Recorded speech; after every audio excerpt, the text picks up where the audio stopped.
আমার কাছে প্রতি মুহূর্তে মনে হয় যে এই মানুষটা যে আর 10 বছর বাঁচত, তাহলেও হয়তো আমরা বাংলাদেশকে সঠিক ট্র্যাকের মধ্যে তুলতে পারতাম। এই যে আপনারা এখন এত রেমিটেন্সের কথা বলেন, ভুল স্ট্র্যাটেজি। জিয়া রহমান, আপনি গার্মেন্টসের কথা বলেন, কে শুরু করেছে? জিয়া রহমান। তো এখন তারপরে ওই যে কথাগুলো কিছুদিন আগে বললেন যে আওয়ামী লীগটাকে বিভিন্নভাবে, কিছু যায় আসে না, তাতে জিয়া রহমানের কোনো ক্ষতি হয়নি। জিয়া রহমানই আছেন।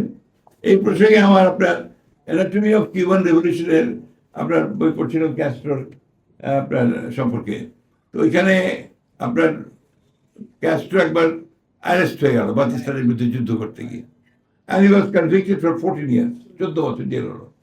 তো কাঠগড়ায় দাঁড়িয়ে ক্যাস্ট্রো বলছেন, condemn me, doesn't matter, history will absorb me, ইতিহাস আমাকে ধারণ করবে। আজকে জিয়া রহমানকে সেই একই ভাষায় আমি বলতে চাই যে condemn him doesn't matter, history has already absorbed him.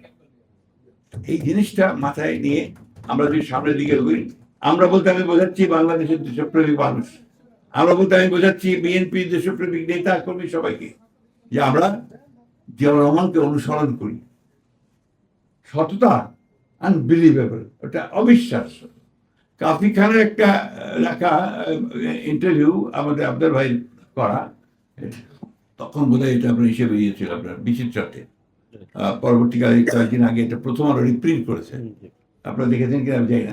এই লেখাটা যদি আপনি পড়েন তাহলে দেখবেন কাফি খান তাকে কিভাবে মূল্যায়ন করছেন। He was the press secretary of president Zia Rahman. Kafi খানের নাম আপনারা সবাই জানেন, প্রখ্যাত সাংবাদিক।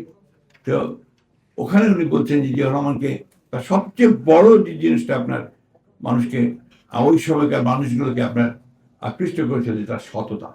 এই যে আপনার বলেন না ছেঁড়া গেঞ্জি আর ছেঁড়া সুটকেস, ট্রু, সত্য ঘটনা এটা, এর মধ্যে কোনো বাড়াবাড়ি ছিল না। আমার এখন মনে আছে জিয়া রহমানের আপনার শাহাদাতের পরে যখন বডি নিয়ে আসলো এখানে, আসার পরে আপনার ওই পুরনো সংসদ ভবনে, যেটা এখন প্রধানমন্ত্রীর কার্যালয়, ওখানে বডিটাকে রাখা হয়েছিল কফিনের মধ্যে, কফিনে সাধারণ মানুষের দেখার জন্য।